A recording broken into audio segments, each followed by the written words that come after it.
Il n'y aura pas de paix dans le monde tant que les individus n'auront pas la paix dans leur cœur. On ne peut édifier un monde de paix quand il y a de l'amertume, de la haine, de la jalousie, de l'orgueil, de l'envie et de l'immoralité dans le cœur des hommes. Tant qu'il existera sur la terre un homme qui hait, un homme qui a des préjugés ou une société corrompue, nous risquons une explosion mondiale qui pourrait nous anéantir. L'être humain a 5 sens. Il peut voir, entendre, goûter, sentir et toucher. Il a des yeux, des oreilles, une bouche, un nez, des mains et des pieds. Mais il est plus qu'un corps, il est une âme vivante. Son âme est cette partie de lui-même qui possède l'intelligence, la conscience et la mémoire, sa vraie personnalité. Votre corps mourra, mais votre esprit continuera à vivre. Votre âme a un 6e sens, la capacité de croire, d'avoir la foi. La Bible nous enseigne que la foi est le seul chemin par lequel nous puissions nous approcher de Dieu.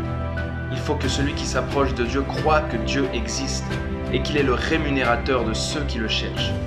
Imaginez que j'aille vers un de mes meilleurs amis et que je lui dise « Tu es vraiment quelqu'un d'extraordinaire, mais je ne peux pas croire une seule des paroles que tu me dis. » Représentez-vous sa réaction. C'est de cette manière que bien des gens traitent Dieu. Il est possible que vous disiez « Dieu, je crois que tu es un être merveilleux, mais je ne crois pas ta parole, je ne puis croire ce que tu dis. » Pour plaire à Dieu, il faut croire en lui. La parole de Dieu et Dieu lui-même sont inséparables. Dieu aime, respecte et honore la foi plus qu'aucune autre chose. La Bible dit que nous sommes sauvés par la foi. Crois au Seigneur Jésus et tu seras sauvé. Mais à tous ceux qui ont reçu Jésus, à ceux qui croient en son nom, il a donné le pouvoir de devenir enfants de Dieu. Quiconque croit est justifié par lui. Pour qui ne fait pas d'œuvre, mais croit en celui qui justifie l'impie, sa foi lui est comptée comme justice. Nous devons croire en Dieu par Christ. Aucun homme ne reçoit le pardon de ses péchés. Aucun homme ne va au ciel. Aucun homme n'a la paix et le vrai bonheur s'il n'a pas la foi en Jésus-Christ. C'est par la grâce que vous êtes sauvés par le moyen de la foi. C'est cette foi-là que Christ reconnaît plus que tout. L'aveugle que Jésus a guéri avait du zèle, mais Christ lui a dit « Ta foi t'a sauvé ». La femme syrophénicienne avait de la persévérance, mais c'est à sa foi que Christ a répondu. Le centenier avait de l'humilité, mais Christ a honoré sa foi. La vie chrétienne dépend de la foi. Nous sommes fondés sur la foi. Nous vivons par la foi. J'ai été crucifié avec Christ, et si je vis, ce n'est plus moi qui vis, c'est Christ qui vit en moi. Si je vis maintenant dans la chair, je vis dans la foi au Fils de Dieu, qui m'a aimé et qui s'est livré lui-même pour moi.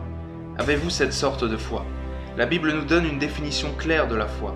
La foi est une ferme assurance des choses qu'on espère, une démonstration de celles qu'on ne voit pas. La foi implique 4 choses. La renonciation à soi-même, la plus absolue confiance, l'obéissance et enfin la transformation de la vie. Pour avoir la foi, il faut tout d'abord renoncer à soi-même. Les problèmes ne viennent pas d'abord de l'extérieur, ils ne sont pas politiques, sociaux ni économiques à l'origine. Christ a dit que c'est du dedans que sortent toutes les mauvaises choses. Notre âme a une maladie qui se nomme le péché. Qu'est-ce que le péché ? Il est la transgression de la loi de Dieu, l'incapacité de répondre aux exigences divines. Si vous enfreignez une loi humaine, vous êtes un transgresseur. Si vous enfreignez la loi morale de Dieu, vous devenez un transgresseur également. Tous les hommes sont des transgresseurs. L'homme est pécheur aux yeux de Dieu. Avant de rencontrer Dieu, nous devons demander le pardon de nos péchés et les abandonner. Christ est mort sur la croix pour cela. La Bible dit Jésus qui n'a point connu le péché, Dieu l'a fait devenir péché pour nous, afin que nous devenions en lui justice de Dieu. L'Éternel a fait retomber sur lui l'iniquité de nous tous.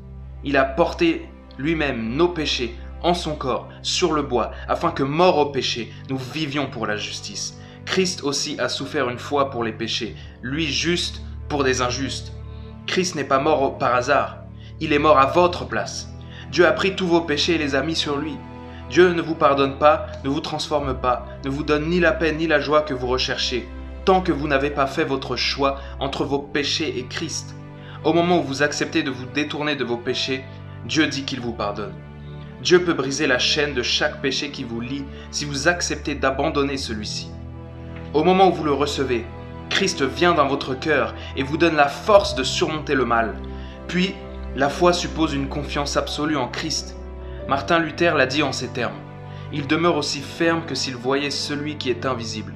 Bien que nous ne puissions pas voir, entendre ni toucher le Christ, nous pouvons croire en lui et nous confier en lui. N'importe qui, peut avoir cette confiance. Si Dieu avait dit « Pour aller au ciel, vous devez payer quelque chose », les pauvres ne pourraient pas y aller. S'il avait dit encore « C'est par votre travail que vous gagnerez le ciel », les aveugles, les sourds, les muets, les estropiés et les malades ne pourraient pas y parvenir. Mais Dieu a dit « Croyez ». Tout le monde peut croire. La foi demande ensuite l'obéissance, et l'obéissance réclame une action. Nous devons être fidèles dans notre vie de piété. Nous devons lire la Bible et prier. Nous devons être fidèles à notre Église. Nous devons veiller à mettre en pratique les enseignements du Christ dans notre vie de tous les jours. Certaines personnes pensent qu'aller à l'Église et posséder une Bible signifie être chrétien. C'est faux. Un chrétien est un homme en qui Christ habite et dont la vie en fournit la preuve. Au moment où vous recevez Christ par la foi, il vient dans votre cœur et dans votre vie et vous donne de l'amour pour ce qui est bon. Il vous donne la force de surmonter le péché. Enfin, la foi implique la conversion ou la transformation de la vie. Jésus a dit à Matthieu « Suis-moi » et Matthieu s'est levé et l'a immédiatement suivi. Jésus a dit au jeune homme riche « Suis-moi » mais celui-ci s'est détourné, tout triste. Matthieu a choisi de suivre Christ. Le jeune homme riche a rejeté Christ et a suivi son propre chemin. Chacun d'entre nous doit faire ce choix. Certaines personnes s'effraient du mot « conversion » et pourtant Christ dit « Je vous le dis en vérité ». Si vous ne vous convertissez et si vous ne devenez comme les petits-enfants, vous n'entrerez pas dans le royaume des cieux. Beaucoup de gens croient que la conversion est une grande expérience sentimentale. Ce n'est pas cela du tout. Certains pensent qu'elle est une sensation mystérieuse qui s'empare de l'individu ou qu'elle prend sur certaines personnes et pas sur d'autres, un peu comme on le dirait d'un vaccin. Ils croient que tous les hommes n'ont pas la capacité de croire. Cette opinion est tout à fait fausse. La conversion s'opère quand une personne se détourne du péché et suit Christ. J'ai entendu parler il y a quelques années d'un homme qui traversait les chutes du Niagara sur un câble en poussant devant lui une brouette. Des milliers de gens l'applaudissaient. Il mit un sac de 80 kg dans la brouette, traversa à nouveau et revint. Puis se tournant vers la foule, il demanda « Combien parmi vous croit-il que je peux transporter aussi un homme ?» Tous les spectateurs applaudirent, montrant qu'ils croyaient tous la chose possible. Un homme au premier plan manifestait sa conviction avec enthousiasme. L'acrobate le montra du doigt et lui dit « Alors, venez !» Un homme dans cette brouette. Cet admirateur n'y pensait pas réellement, bien qu'il déclarât y croire, mais il n'était pas prêt à s'y aventurer. Beaucoup de personnes croient en la religion, en Dieu et en Christ, mais elles n'ont jamais abandonné leur vie à Jésus-Christ. Si vous n'avez pas donné votre vie à Christ par la foi, votre existence ne repose sur rien de solide. Les tentations vous troublent, la crainte vous gagne, il n'y a aucune paix dans votre âme. L'apôtre Paul a dit « Sois sans crainte, crois seulement ». Avez-vous foi en Dieu ? Il est possible que votre foi soit petite et faible, mais sa grandeur n'importe pas. Ce qui compte, c'est de savoir en qui vous la placez. Est-elle en Christ, le Fils de Dieu, qui est mort sur la croix pour vos péchés ? Lorsqu'on voulut construire le pont au-dessus de la rivière Niagara, on procéda de cette manière. On prit un fil dont on attacha une des extrémités à la rive et l'autre à un cerf-volant. Puis on attendit qu'un vent favorable poussât le cerf-volant sur la rive opposée. Par le moyen de ce fil, on plaça une ficelle, puis une corde, et on put traverser la rivière et commencer à construire le pont. Votre foi est peut-être un fil bien mince. Il est possible qu'elle soit petite et faible. Mais agissez avec cette foi. Recevez Christ comme votre Sauveur et Seigneur. Laissez-le apporter la paix et la joie à votre âme.